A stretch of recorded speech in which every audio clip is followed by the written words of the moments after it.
DJ Event Planner will change the way you manage and run your business. Streamline all of your procedures and software into one easy-to-manage system. DJ Event Planner, the ultimate online planning tool. Good evening and welcome. Tonight's show is brought to you by cold weather from Minnesota. If you're enjoying a nice warm spot around the country, come to Minnesota and freeze. Ben, what's the weather like up in Bemidji? Let me take a look here. You know, it's funny. Just shortly before I left for home tonight, I saw. I guess Minnesota is number one. We are number one as the worst winter state in the country. I wasn't surprised. I saw that. Yes. I think Dustin and a few others shared that, and I was going to share it, but it seemed like it was pretty well covered. And so yeah, we're not, all right. So here we go, Bemidji right now. 7 below zero. Yep. That's kind of. And it's supposed to get down to check out the low for Wednesday here. Can we see that? We got a 19 below, 22 below. Yeah, that's going to be fun. Yeah. Now, kids, that's not wind chill. That's actual temperature. That's not Celsius. That's Fahrenheit, and that's freezing. It's actually below freezing. Let me explain it. Minus 22. Okay, distilled water freezes at 32 degrees Fahrenheit, above zero. So this is a solid 50 degrees below freezing. Okay, for those of you in Florida who don't know what I'm talking about, that means that I would go sit in your chest freezer with an umbrella drink because it's substantially warmer than it is here. Don't think I will? Try me. Yeah, exactly. We've been out there, and tonight with the wind, it's really yeah. So I'm growing fur, you know. I thought, what would I do if I lived in the Arctic? Oh, I do live in the Arctic. Okay, well, I'll grow fur, and I'm dressed a little more warm appropriate for the weather. Tonight, ladies and gentlemen, we're going to be talking about lavalier microphones. We've had this question come in numerous times over the years, and we've talked a little bit about, but we've never really gotten into it. And I threw it out there to say, Ben, can we get into that? And just watching the chat room. By the way, if you're watching on Facebook, thank you for joining us. In the description, click on the show to come in and watch it on YouTube, because on YouTube, you can get to the chat room and be able to ask questions and talk and such. But in the chat room, you guys have been already talking and sharing some of your lavalier stresses, difficulties, what have you. Because, Ben, I think this is an area that we all could use a little help and a little guidance. Well, no doubt. I said this, I don't know, 10 years ago. I said, I think they should include a sound guy with every lavalier, just put him in the box, you know? I mean, a real sound engineer, because they're probably one of the most challenging mics to use, in my opinion. And for lots of reasons, and we'll kind of delve into them. As usual, I am completely unprepared tonight. I brought a few little props, but I really figured we would just sort of see what those challenges and questions are, and we'll try to address them. So let's kind of start out differentiating between because we've talked pickup patterns on numerous shows. Mm-hmm. Is there a major difference in pickup patterns then between a lavalier and a handheld? Well, it depends. There it is right away. So quick. Because lavs themselves can come as omnidirectional, cardioid, supercardioid, hypercardioid. So it depends. You know, most handhelds, I was looking to see if I had one on my desk. Surprisingly, no, I don't. Most handhelds are probably a cardioid or a supercardioid. Just in terms of when I say most handhelds, I mean that most DJs would probably have, probably by default, it's a supercardioid or a hypercardioid or a cardioid. Yeah, I don't have one here either. Yeah, you know, it's funny. I have a bunch. I have drum mics. Anyway, but a lav, you know, and they're just for anybody who isn't sure what a lav, you know, sometimes called a lapel mic, because they're often worn on the lapel. Although they can be put other places, you know, in your hair, that sort of thing, in theater and whatnot. Anyway, these are also available as super, hyper, or just regular cardioid.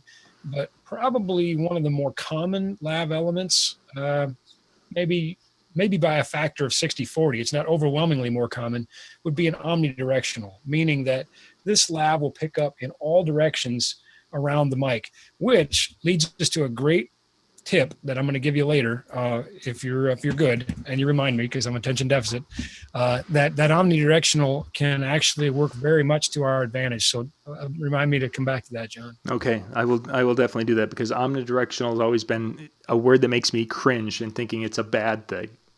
Well, it can be good. It's better at wind noise rejection. There's a reason they make them. And the answer, of course, is it depends, right? But omnidirectional definitely has its place, and there's a reason you probably see it in more than just cardioid, more of those than cardioid when it comes to lab. So, I figured it was maybe more of a price point situation, that the Omni might be a less expensive element. They typically are too, but I don't think that's, some of these lav mics are so inexpensive, if it's a difference of 10 or 20 bucks, and of course some labs are really expensive, and of course you get what you pay for too, there's something to be said for that. But your basic off the shelf quality lav mic from a good manufacturer like Shure or Electro Voice or Sennheiser, any of those, they're going to be good, and they're going to be better the more you spend with them. It just stands to reason, right? So sure.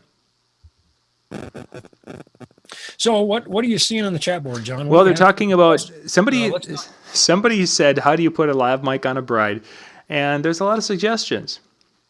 Kind of fitting into the one I told you about that Jimmy shared earlier today. You want my suggestion? Go ahead. Well, no, I mean, it's a serious one. Yeah. No, they're still going off. Now they're talking about, first and foremost, my answer is carefully. But in all seriousness, you have to be careful of the dress. That's sort of sacred territory. We're both married men, John. We know this. Any wedding professional knows this.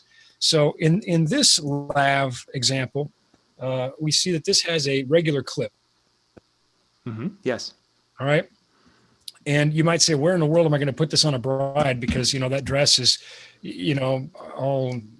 all the way up, and it's seeky and, okay. So first and foremost, the most obvious issue is that traditional North American, Western civilization wedding dresses are white, and this mic is black. So right off the get-go, you might say, we don't want that. Well, problem solved. We sell white lav mics. So call your favorite friend at NLFX Pro, and we'll get you a white lav mic. Two, there are other types of clips besides just this, alligator spring clip. Yeah. clip. Yep. There are ones that are called Viper clips, or sometimes vampire clips. I don't know, the Viper sounds cooler, And, yeah. And, kind of picture a viper with the two fangs. That's what the Viper clip has, is two little, sharp needles that allows it to clip to clothing that doesn't have a collar or an edge.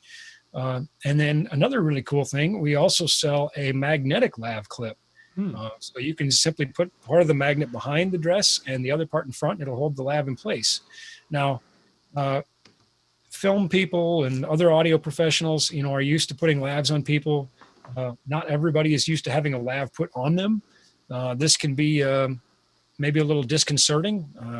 Obviously they probably know it's coming, especially if you say, well, I need to put a lav mic on you, and I'd like to put it here, and here's how I'm going to do it. Sort of help them understand the process and put them at ease a little bit, but also be sensitive to their personal space. And, many times I've given the lav mic to a mother of the bride or a personal attendant, or I've given the magnet backing and said, okay, listen, I don't want to be here when you take the dress off to put this on, just, put it about here and come back and see me, Yeah. I mean, there's ways around it. I've also, I've had, brides who are they just, and you're like, oh, well, okay. All right. We'll just put that there. You just be a professional about it. Don't be just don't be that guy, just do it quickly and efficiently, get on with your work and be a professional. Anyway, so those are some tips for putting that mic on a bride. Other ways, like I said, in theater, it's not uncommon for us to put mics in hair or otherwise try to hide in costume. So, we could actually spend a long, long time talking about this. And I think we'll just sort of keep it simple there with what we've talked about now. You mentioned, of course, white. White and black, obviously, are two colors. And for those of you watching, in the description below the video, there's a link to go out to the NLFX Pro website. And I was just looking, and the white ones are on page 2 of that link. So, but I didn't go any farther than that, Ben. Are there other colors available also? Oh, there absolutely are. And listen, I'll tell you what, thanks for posting the website link, John. That's fantastic. Don't be afraid if you're not finding what you're looking for to ask us either. We don't mind at all. Say, listen, I'm looking for a lab, and this is what I want. We'll do the heavy lifting, and we'll find it for you. So if you don't see it on our site, don't give up. Just let us know what you're looking for, and we'll help you find it. Think of it like the good old fashioned clerk mentality, just in a digital store, right? And people are like, clerk? What's a clerk? What's a clerk? Yeah. Yeah. Haven't seen one of those in a while. There are lots of colors available, especially if we get into the higher end labs and the theater models. There are even shades. You've got sort of your typical tan. You've got, like a cocoa and some brown shades. We've got ridiculously pasty Minnesota. That's what they call it, actually. Mm-hmm. They don't call it that. I'm kidding. Yeah, I could see it though. There's going to be a slang for almost everything out there. Yeah, we of Irish descent are not known for our beautiful tans. Yeah, exactly. So we're white and pasty. Our people burn. Yes, shade they need light pink. For Minnesota suntan. Oh. Anyway. Yeah. So I think putting the lab, and I want to finish with the bride thing. Yep. Putting it under the dress, under the clothing, is a lab microphone going to have any effect? Say if it was under the shoulder area of her dress, if it's under. It depends on the fabric. This is also done. I've seen that done fairly successfully with tape. Again in theater, my preference would be to keep the element out from underneath clothing. There can be some arguments in favor of it with reduction of wind noise potentially, but there's also opportunity for additional noise from the fabrics. Different types of fabrics are noisier or less noisier. Wools and cottons tend to be less noisy. Some of the synthetics and silks and whatever tend to be noisier.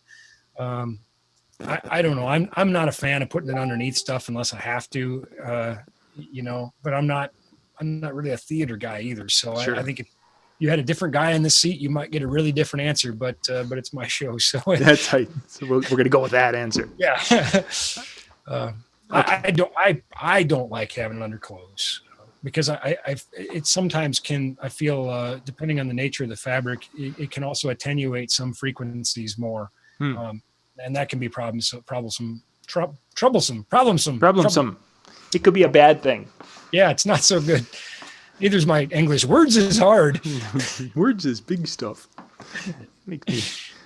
Okay, so I think we're good. They were talking now. Reggie brought up windscreens can help a lot of these situations. Yes, and we can sort of kind of jump off the rabbit trail, no pun intended, into what's called dead rabbits or dead cats, which is in addition to your fairly common foam windscreen that you see. These look like they're made of rabbit fur or cat fur. They're very furry, and maybe a terrible idea for a bride's dress. It may look hideous, but they do an amazing job of knocking down the wind. I mean, if you need it, you need the wind knocked out 100%, or 99% anyway. Those things do a great job. How do they interfere with the vocal sound? I've wondered that because I haven't purchased one of those for all of my shotgun microphones and different things we use. Yeah, you've probably seen those big dead rabbits for your road mics and stuff. Yeah, I have. I just haven't gotten one yet because I've been thinking, it's like, God, that has to cut into some of the vocal clarity, does it? Not too bad. It would be a very acceptable trade-off for the wind. I'll tell you that. You could go back and add some more sparkle and stuff to the vocals with some post-processing or some EQ in a live setting. You can't get rid of wind noise like that. Right. So it would be, I would take it over the wind noise. Interesting. I'll have to look at that. And the effect is very minimal, especially the good ones. They're designed by good companies, Okay. Now we're starting to ask about lab mics and feedback. I think that now we're getting into the magical area.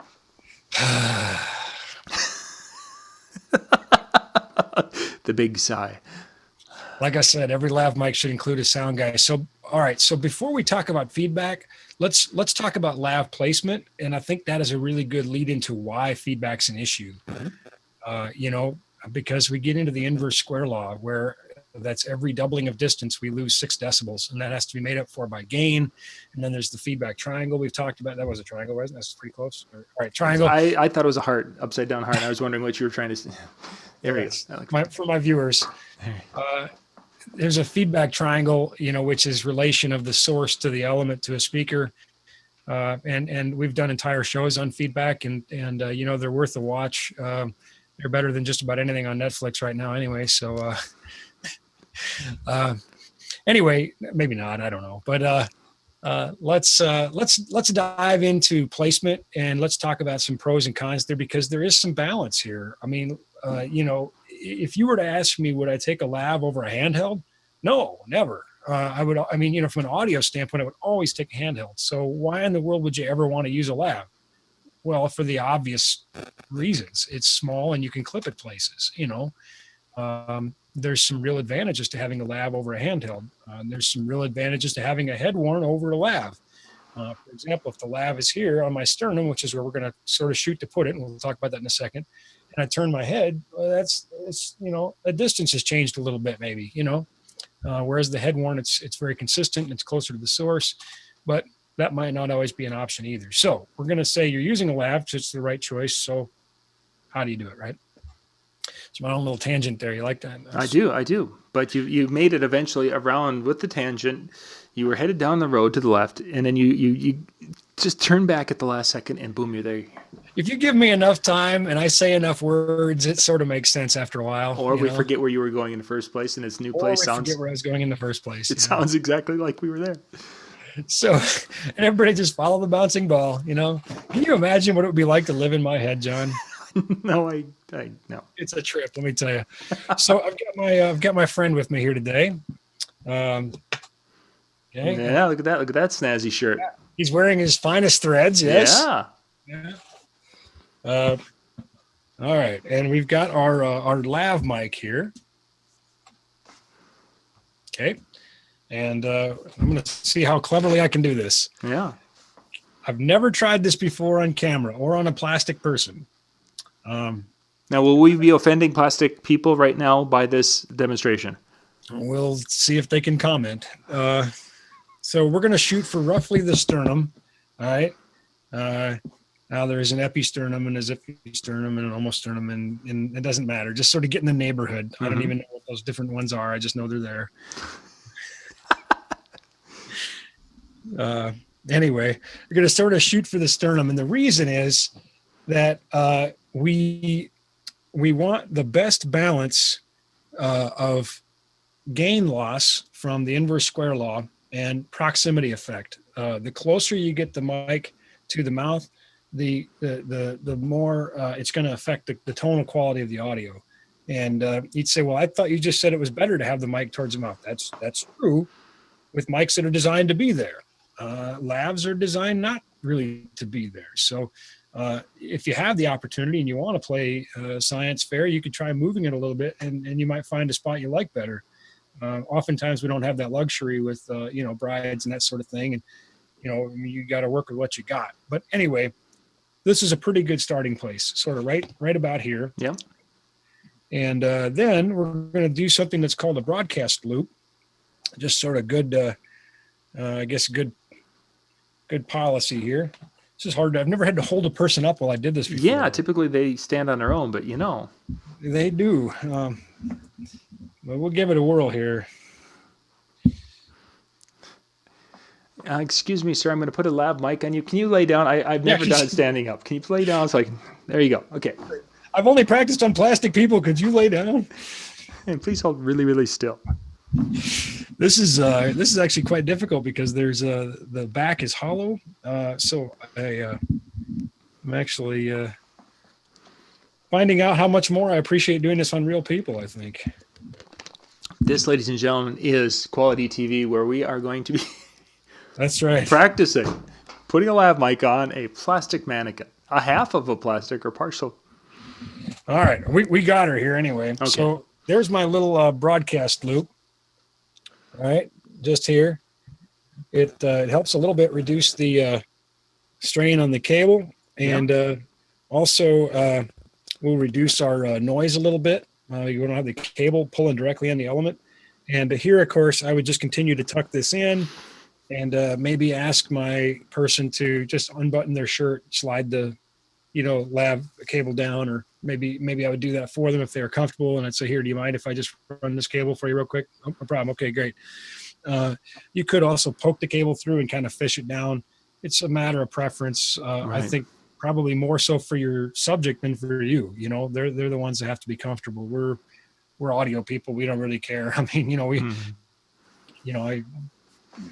wiring monitors crawling underneath some guitar player's legs, you do what you have to do. Right. So anyway, so there's maybe ideal lav placement. And this is when we talk about feedback. Well, now of course, my voice is up here. We should get pretty good rounded audio down there. We should get enough, of the frequencies, some of the crispness of the audio, and not too much, a lot of boom of the proximity. That should give us a pretty good starting point, but we need some gain to make up for the distance. And that's where feedback can become a problem. So let's hold that. Let's hold the gain. Let's hold the feedback. Doesn't matter if I have a unidirectional or omnidirectional or pickup pattern on that placement you just did. Well, yes and no, but there's a trick that you can do with an omnidirectional that I keep hinting at here. I'm just trying to I've got that down for later. So, okay. So keep it hanging on the edge of our seat. The yes and no is kind of what I was after. So we want to be completely in committal, and we want to say this awesome thing's coming at the end. Yes, I'm going to be very non-committal, and awesome things are coming. But in either case, this is where I would start. In either case, this is kind of where I would start and see what happens. Again, if you're using a alligator clip like this, you really have to work with the edges that the garment provides you. If you have a vampire clip, you have a few more options available to you. If you have a magnet, you have more options available to you yet. But there's so many factors. And it will depend on not only the mic, but also the person and the environment. The wind and that sort of thing. So a little practice here. You guys practice everything else. You should, right? So you practice mixing and beat matching and all those kinds of things. Just practice looking in the mirror and looking awesome. I do.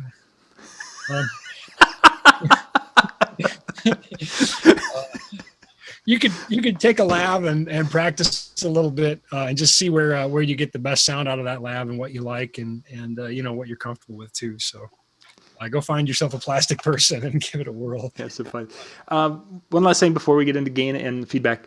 If we were going to tape that onto, for some reason we wanted to tape it to, where would you run the tape on that lav? I would kind of make like a sort of a loop of tape or a triangle of tape and kind of it's sticky on both sides and try to stick it under the lav and stick the lav to the tape, depending on where I was going to do it. And surprisingly, that's another thing I don't have on my desk here at home is gaff tape. It seems I was actually surprised. I'm like, wow, I do not have gaff tape at home. Why I have gaff tape everywhere? Why wouldn't I have gaff tape at home? I don't know. I'm sorry, viewers. I'm very disappointed in myself. Which reminds me of Thanksgiving several years ago when we were testing a new form of gaff tape, a new formula. Yeah, I remember this. Remember that? Yeah, and I gaff taped all over the hardwood floors in the living room, so we'd get a lot of traffic on them. And my wife said, "If that formula isn't good, you're a dead man." Happy to report, I'm still here. So, anyway, gains and feedback. I guess it would kind of for the tape. It would kind of depend on where I was trying to tape it. If I was trying to tape it just underneath that, make sure we avoid being close to buttons so we don't have them banging into the lav and that sort of thing. All right, so gains and feedback. Again, give that feedback episode a watch. I think you'll learn a lot about what feedback is and where it comes from. You're not going to have universal feedback probably at all frequencies. You're going to have one or two leading offenders. And if you have good processing, you can knock those out. Unfortunately, Most DJ controllers and whatnot aren't very well equipped for it or equipped at all. But fortunately, most DJs that are doing ceremonies and things are bringing a little bit more of a small live sound mixer. Of course, the bigger the mixer, usually the better the tools that are built in. But even a sweepable mid in a EQ would give you the opportunity to sort of find where that problem child is and knock it down a little bit. You can use things like a DSP or whatever. They're going to affect your overall audio, but nice thing about those is you can make some fairly small and narrow notches with a parametric that might not be all that might not affect your overall audio all that much, but it'll help prevent feedback. Again, series of trade-offs, and you say, well, okay, I had to make a cut, at 1.2K to get rid of this feedback, and so now I lost a little 1.2 in my playback. Yeah, but it's better than feedback, so trade-off maybe. Anyway, and so the reason that feedback is such an issue is because we need more gain to make up for that distance. And so we're just increasing the likelihood that the lav is going to hear the loudspeaker as well as the source. And that's when feedback occurs, is when it hears itself and it creates a loop. So a couple things, I think we've talked about this just recently. It seems to be that low cut filter, I'd knock out everything below 120 pretty fast. Just get rid of it and get it gone. You don't have any need for it in that lav, so get rid of it. Maybe even push it a little higher depending on who your vocalist is. Now this would be a little bit different also because typically with a lav they're not singing, so I would think you'd have different vocal stresses on the microphone, for lack of a better way to describe it. Very much, absolutely. I would love, if it were me, I'd love to not use lavs at all, but I have to, obviously. And for the same reasons we talked about. I'm a spoiled brat now, and I admit it, that I get to go in with a really good console with a lot of opportunity to, very good parametrics and the ability to insert graphics or whatever else I find is a useful tool. But the good news is that technology is getting really, really cheap. You can get a really solid digital mixing board for under a couple grand that gives you an incredible amount of processing power, and it will make your life so much easier because you have those same tools. Maybe the filters and stuff aren't quite as good, but they're there. It's sure better than not having them. So, yeah. It's interesting. I guess I didn't think of my struggles with the lav mic, and that just having better DSP would be able to fix some of those issues as much as, because we've all had that where that feedback is coming in, you're like trying to deal with that. It's incredible. Sam from our office, we're just having this conversation today, and we were talking about classes for educating people on how to use mixing boards and that sort of thing, and what boards should we use? And I kind of made the case that I can mix on anything. Obviously, I'm more proficient and faster on a board that I know, but fundamentally, I can mix on just about anything. Whether it's a Midas or a Personas or a Yamaha or an Avid or a Digico, which is obviously my board of choice. But it's amazing the sound quality difference. You take the same inputs and you put them on a Digico versus something like an LS9, and it's a completely different mix, so it's easy to, the guy goes, wow, that guy is so good. And you're like, no, it's just the board. His board makes my job so much easier. Kind of like using good tools and mediocre tools to saws or whatever, to pick your poison, wrenches. I don't know, whatever tool makes sense to you, Sure. We had a question about an affordable processor that they could use for ceremonies that you'd recommend. Well, I'll tell you what, when you say the word affordable, it's really hard to overlook something like a Drive Rack 2, Drive Rack PA2 from DBX. It's only a couple $100, I think. Again, contact one of us from Mental Effects and we'll get you a great price and, whatever. But it has an app which gives you the ability to control it. And that means you can go, you don't have to be at the processor. You could be with an iPad out with the mic and, identify some problems. And it just a dynamite little processor for, a couple $100. And you can move up the food chain, whatever your comfort is. I really like the EVDC1, really great DSP and a great user interface. And then its big brother, which I really, really love, is the DX46, which has Ethernet ports on board, and that allows me to put it right in the Iris chain with my amplifiers and things. And so, it's just sort of part of that ecosystem now. But golly, I mean, for whatever a drive rack PA2 costs, it's great. And has a lot of flexibility. I think we looked at that at NAMM. Didn't we highlight that 2 years ago? Well, we might have, and I guess we're both going to be back there in a couple of weeks. So yeah, we'll get to see what's new and fun, of course, with that, and be able to do our 10 picks from NAMM again if we can break off and have enough time to run around the floor again. That was kind of fun. I'll tell you what, I had this conversation with people all the time. The Drive Rack PA2 has a automatic feedback suppression wizard in it, and if you watch our feedback episode, you'll see where I basically am not a big fan of those wizards. And I think you'll join the legions of other people that once I show you how to ring out feedback, you won't care for the wizard either. You'll just say, well, it's just way better to just do it. I mean, take control of your destiny and go out there and do it the way the pros do. And personally, I think the results are better too. It's nice that DBX gave those tools, but it's really not hard. And in this day and age, with the tools that are available, it's getting easier and easier. I think, didn't we look last week about, we did. Last week's show, we looked at using an EQ to knock out feedback. Yep, we talked feedback last week. Mm-hmm. It's really that simple. Yeah, we identified the feedback, and we have the incredible graphics. You guys, if you didn't get last week's show, you've got to check it out.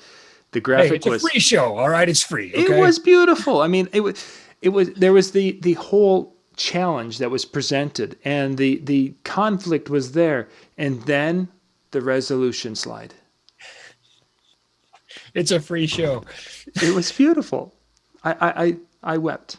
Thank you. Say, I take time out of my day and slave all day over a hot keyboard to make these graphics for you. For those of you, or whatever. So before we went on live, Ben gets me the 3 pictures, and I'm looking at it's like they all look the same to me. Oh no, this one's got. Oh yeah, there's one. Okay, now these two are the exact same. No, there's one little thing there. Oh, yeah. Well, but in John's defense, if you don't know, he recently had eye surgery, and he can't see much at all. So yeah, not that well, but yeah, I thought it was. We really, I'll tell you what, John, I speak for so many people when I say this, but we really appreciate what you do, putting these shows on and facilitating this. I know it can't be easy with, struggling with your eyes. And so I know I'm speaking for a lot of viewers that, obviously you get, folks like me and Brian and, Mitch and all the other guys that do the shows, but it doesn't happen without you, and we appreciate you. Yeah, well, it's working with good folks that make it so we can do these types of things. Otherwise, it never work. Never work at all. I want to talk a little bit before we jump out here, because we get Brian coming up here in a few minutes. Is there any difference between a wireless lav mic system, and I have seen some wired that are more of a direct connect lav system? Would there I'm going to put my plastic guy down here. Yeah, you put your friend down. Yeah. Okay. It's hard. It's the only friend I have. I just really want to let him go. Come back. My son last night, enjoying his last night of winter break. They went back to school today. 2 hours late today, of course. First day back to school, and it's 2 hours late because of the weather, which never happens in Minnesota, but it did. He asks me, Dad, do you have a friend in, I forget what state it was. And I said, yes, I do. And he said, do you have a friend in some other state? I said, yes, I do. And he says, you have friends in every state, don't you? I said, yeah, I do. I feel very lucky about that. And then he says, wait, you have 50 friends? Like, yes, I do. Whoa! Mind blown, Oh. Anyway, all right. So, and we're still going to talk about the omnidirectional trick that we haven't gotten to that yet. Yes, we're holding that till trying to keep our viewers on the edge of their seat. Yeah, on the edge of their seats. But right now, is there a difference between like a wired or more of a direct wired lav or wireless? No, not really. The element is the element. I mean, if we're comparing apples to apples, if you took an identical lav, really it's just a wired mic going into a wireless pack. Most lavs are condensers. I say most. I think it's all, but I'm going to say most just in case. Where they require a bias voltage, they require some power.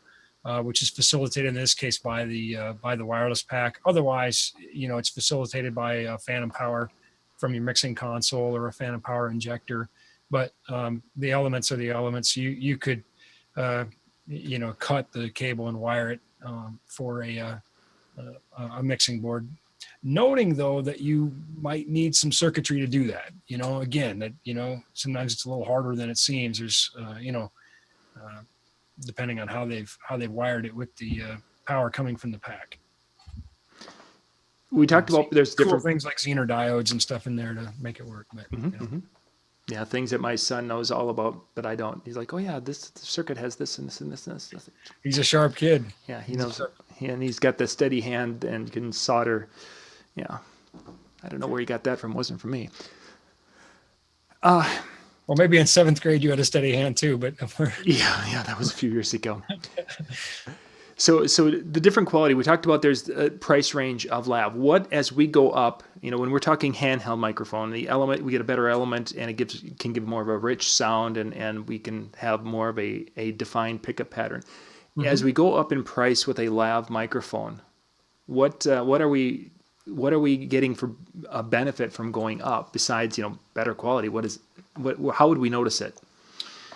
Well, I mean, that's it. It's a better element.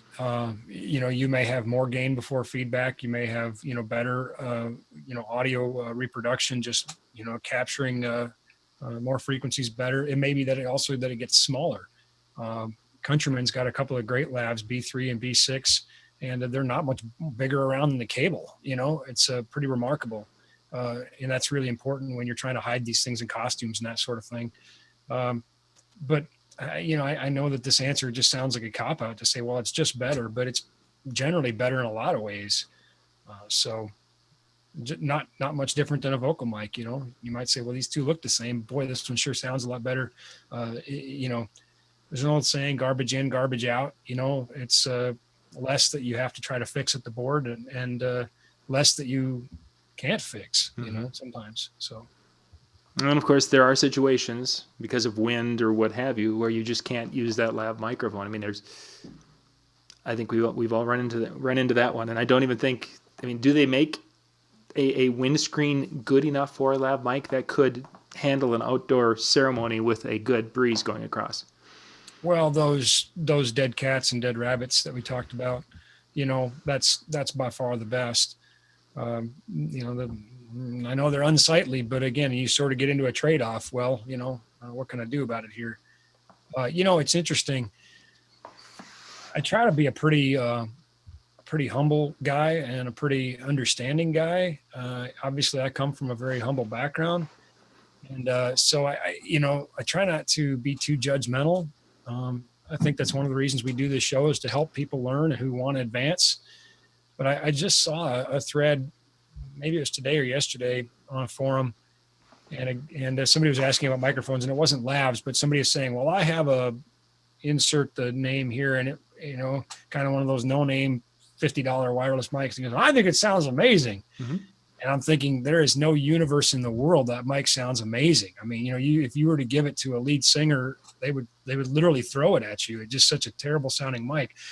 But to this person, it sounds good, and I don't know why that is. Maybe they just don't know what good sound is. Maybe they have a tin ear. I mean, I'm not insulting them. Yeah. But so when you ask the same question about this lav versus that lav, it might be difficult to qualify. But like I said, if you took that $50 wireless mic and you gave it to a touring sound engineer, they would never put up with it. And it's not, you could do a blind test. They wouldn't know. Well, they wouldn't know it's a $50 mic. They just would hear it and they go, oh no. Yeah, it's not acceptable. What is wrong? We have a big problem here. Something's really wrong, And that's why there's writers. So yeah, that's exactly. Well, and it's interesting because we kind of owe Evie we don't owe Evie anything actually, but I really want to give Evie a plug and take a real turn from lav mics. Because I want to talk about their new ND series mics. So that's something else we could squeeze it in. Yeah, well, that might fit into this. My last question for you before we get into was, that if I have a handheld microphone, and as we were going to talk, the new EV line, because when I was talking to Mike Dussault, he was talking about the capabilities of that line. There's so much flexibility. Mm-hmm. Can a lav with the dead cat, dead rabbit, what have you, will it be better in a windy situation than a handheld microphone? Maybe in terms of wind rejection. We're saying that the lav has a dead cat and the handheld does not. Correct. Maybe. A lav, in my opinion, will never sound as good as a handheld, though. Those bigger elements, just by and large better. What I'm using here, same mic you're using there. RE320, which is pretty awesome microphone. I'm using it for the same reason you are. It's not because EV made us or paid us. I mean, I'm a dealer for Audio-Technica, Shure, Sennheiser, AKG, and everybody else. Obviously, I love EV products, but I love a lot of stuff from these other guys too. I'm using this mic because it's a great mic. It's a broadcast standard, and the same reason you are. Just about every radio station in the world, you're going to see either the RE20 or the RE320. Yeah. Anyway, so there's the short answer, I guess, is maybe. Maybe. It depends. Maybe. Ladies and gentlemen, maybe. You want answers. You come to Tuesday Night with Ben Stowe, and you get definitive answers each and every time. You get absolutely definitive maybes every time. So since we're talking about EV mics and whatever, can I talk about these ND series mics? Yeah. Let's talk about that, and then we're going to wrap up here. This is totally unsolicited. I tell you, like I said, we don't owe EV anything here. But I wanted to mention this, and I wanted to say recently, I was on a tour that was. I got to be really careful what I say now here, actually, but endorsers of a different brand. And it was really just out of curiosity that the production manager and I wanted to try these out. They were brand new. The EV mics were brand new. And I said, well, let's give them a whirl, And, we tried the drum mics and some of the instrument mics, and, the artists have in-ear monitors and they can hear very well what's coming through. And we kind of did some A/B. We had a little time, and surprisingly, we actually did a bunch of legs on the tour with EV mics, even though they're endorsed by somebody else. We're like, well, where can we get away with where nobody will see this because we like it so much better, we want to use it. That is the God's honest truth. We're like, wow, that EV mic just sounds better. Well, let's see, we can get away with that on tom and snares. Nobody will ever see that, And so here they are, the new ND series mics, and I am in love with. I'll get to that one in a minute, but. This is the ND46 instrument mic. It's got a locking positionable. You can hear the audible click there. Mm-hmm. Positionable head. Very cool. I am absolutely in love with this for snare now, the ND44. Super geeking on it. Again, flexible angle, and comes with drum mic mounts. It's now my new de facto snare mic. I mean, if it's my choice, that's what I'm picking. I'm still very comfortable with like the SM81 and the E914 for overheads, but I'm really quickly falling in love with the 66. Again, the flexible head thing seems to be kind of a theme. Yeah. So I really dig that. It gives you incredible flexibility at the gig. There's a good promo shot for them. And then they have their new ND68, sort of the new cousin of the 868 kick drum mic. There was a question the other day on the forums about what drum mics do you use, and again, I'm a spoiled brat. I get probably close to 100 to choose from at this time after 24 years in the business. But there's a lot of D112 and the Beta 52 and the 91 and so many great choices, but I think EV did a dynamite job with the ND series mics, and they're very affordable. I'd urge you to check them out if you're looking for some instrument mics, and their vocal mics dynamite too. I didn't include it, the 76 whatever, but and of course feel free to reach out to us, and we'll get you some of that industry insider pricing. So cool. There's an unsolicited plug. I don't know. Hopefully Evie buys some more ads from you or something. So I just wanted to say that's how I feel, honestly how I feel. And I see it more and more. So get you some. There you go. Yep. Because they are good ones. We've got a couple of them that we've had in our, and I think goodness, one of them probably is 15 years old, and it sounds as good today as it did the day I bought the thing.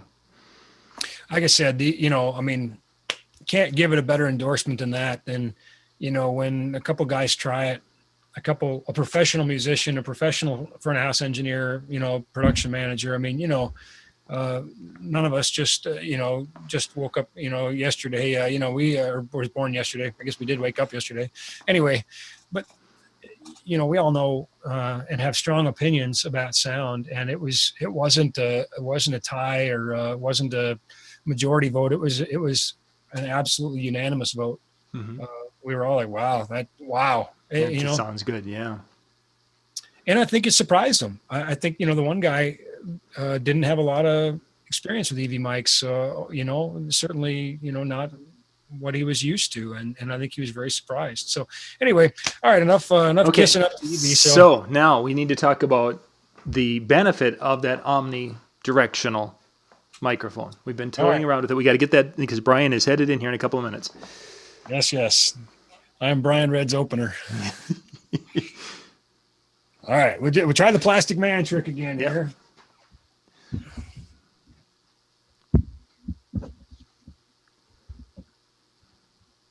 This is anticlimactic. I'm sorry. I know. Yeah, we were building up to it, and then just a second. Well, we have to undress the mannequin. Live television, folks. Yeah, this is why we tuned in, learning how to dress a mannequin, so you can go work at the local. Yeah, I don't know. I don't know if this will get me a job at the Abercrombie and Fitch or whatever it is now. I don't know. Yeah, I don't know what's hip with the kids today. My wife does all my shopping. If you've seen me and I looked like I was from this century and was fashionable, that's because of my wife. If I didn't, it's because I packed my suitcase. So, you seen the meme laundry day for sound guys, and it's a clothesline full of black t-shirts. It's true. So anyway, I think I know what that's like. All right, so here we got our loop. Yes. Same old loop, but my lav is upside down. Now, why would you do that? Why would you do that? To cut down on our plosives, our P's and B's, and if we're having some trouble with plosives, and again, because the fact that this mic is omnidirectional, it's going to pick up the same in all directions. But we're going to avoid those plosives right on the element, and still should get most of our higher frequencies and again, try it. And if you don't like it, flip it back. But anyway, it's kind of a neat little trick. And it's really fun because when you do it, people say, "Oh, it's upside down." And you say, "No, it's not." I'm a sound guy. You're not. Just I got this. Don't worry. So would that be beneficial on the spot where you have a very loud, say if you're going to have a presenter that's going to be talking at a corporate event and they're going to be talking really, really loud and they're going to be, and would that help in that situation? Or is that just mainly we handle the game? But, that's overall amplitude. I think it's more if you have someone who really pops their P's and stuff like that, where those plosives are really coming through, of course, proximity effect, with that too, just backing the mic off a little bit, but flipping it upside down really seems to do wonders. Interesting. It's worth a try. It only takes a second to do. As a bonus too, when that loop comes around, it's now facing down. The cable's heading down. So it really does tuck in nice.